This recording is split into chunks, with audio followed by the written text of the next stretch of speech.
салом алейкум дӯстони азиз, хуш омадед ба канали Садои Тоҷик. имрӯз мо тасмим гирифтем ки дар бораи яке аз қаҳрамони филми ҳидоят Седа Тосун яъне Санам ба шумо маълумот диҳем. барои пешрафти кори мову шумо дар комментария фикру ақидаҳоятонро нависед ва дар видео лайк монед ва инчунин дар канали мо обуна шавед ва дӯстони худро низ даъват намоед. барои дастгирии ҳамаатон ташаккури зиёд. ба шумо тамошои бофароғат хоҳонам.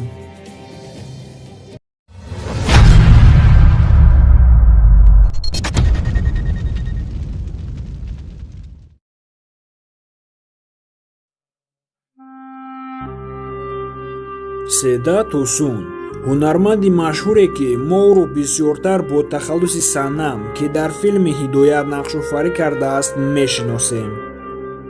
Седа Тосун 6 апрели соли 1990 дар шаҳри Истанбули Туркия ба дунё омадааст.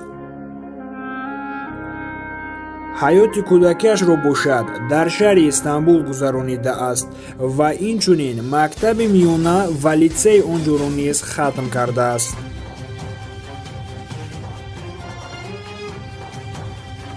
азбаски ӯ бисёр шавқу ҳаваси ҳунармандӣ дошт, баъди хатми мактаб ба донишгоҳи Айдини шаҳри Истанбул дар факултаи ҳунарпешагӣ ва драма дохил мешавад.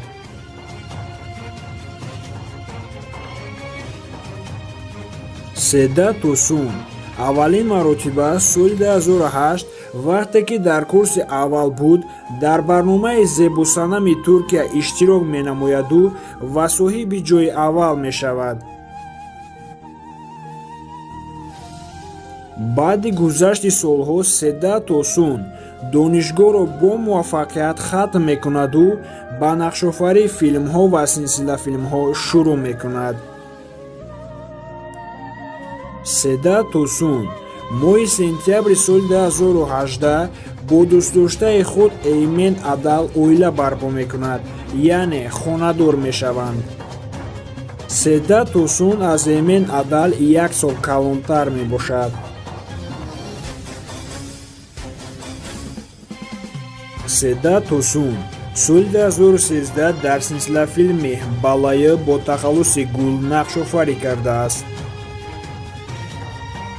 соли 2015 ӯ дар силсилафилми Муъҷизе бо тахаллуси Мизгин нақшофарӣ кардааст. аз соли 2015 то соли 2016 ӯ дар яке аз силсилафилмҳои машҳур бо номи Кертенкеле яъне Ҳидоят бо тахаллуси Гизем яъне Санам нақшофарӣ кардааст. соли 2016 ва 2017 бошад ӯ дар силсилафилми Юнус Эмре бо тахаллуси Баҷам Султан нақшофарӣ кардааст. дӯстони азиз, инак мо ба анҷоми барнома расидем.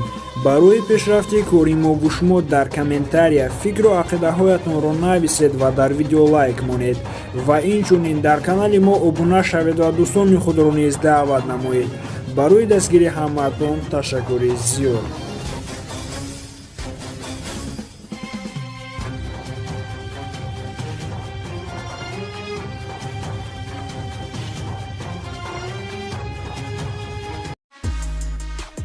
салом алейкум дӯстони азиз, хуш омадед ба канали Садои Тоҷик. имрӯз мо тасмим гирифтем ки дар бораи яке аз қаҳрамони филми Ҳидоят Фатеҳ Доған яъне Ҳиҷрӣ ба шумо маълумот диҳем. барои пешрафти кори мову шумо дар комментария фикру ақидаҳоятонро нависед ва дар видео лайк монед ва инчунин дар канали мо обуна шавед ва дӯстони худро низ даъват намоед. барои дастгирии ҳамаатон ташаккури зиёд. ба шумо тамошои бофароғат хоҳонам.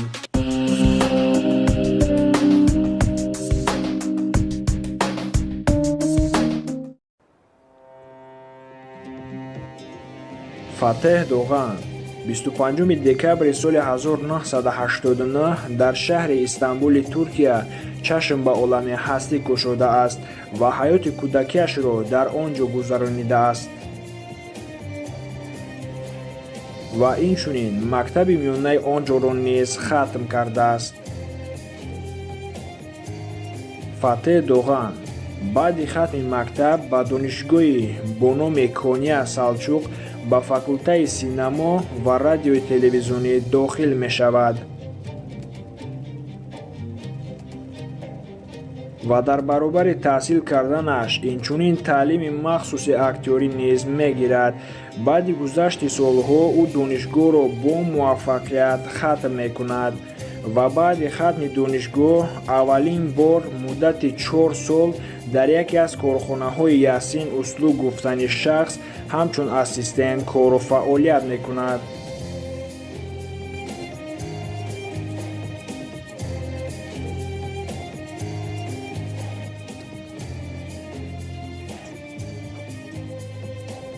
Фатеҳ Доған аввалин бор дар филми Сағир Ода бо лаёқати хубе ҳунарнамоӣ кардааст. Аз сабабе ки ӯ истеъдоди хуби ҳунарӣ дошт, ӯро ба яке аз силсилафилмҳои машҳур бо номи Кертенкеле яъне ҳидоят даъват карданд ва ӯ низ ин даъватро қабул кард.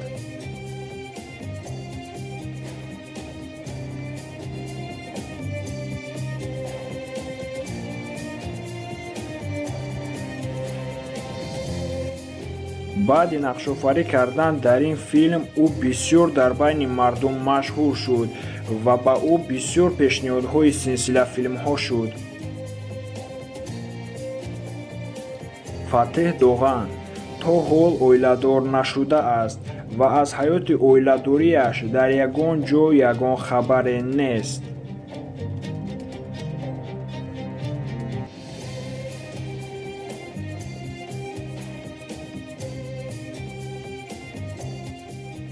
филмҳо ва силсилафилмҳое ки Фатеҳ Доған нақшофарӣ кардааст. Фатеҳ Доған дар соли 2006 дар филми Сағир Ода ҳунарнамоӣ кардааст. соли 2007 бошад ӯ дар филмҳои Ашк Ениден, Севгилӣ Дунурун ва боз дар филми Чок Узел Тим нақшофарӣ кардааст. дар соли 2008 ӯ дар филми Кайъб Принсес бо муваффақият ҳунарнамоӣ кардааст. соли 2010 бошад ӯ дар филмҳои Кескин Бичак ва боз дар филми Лале Деврӣ ҳунарнамоӣ кардааст. дар соли 2012 ӯ дар филмҳои Курт Кануно ва боз дар филми Ёл Айрмӣ нақшофарӣ кардааст. соли 2013 ӯ дар филми Ен Узун Ёзил нақшофарӣ кардааст.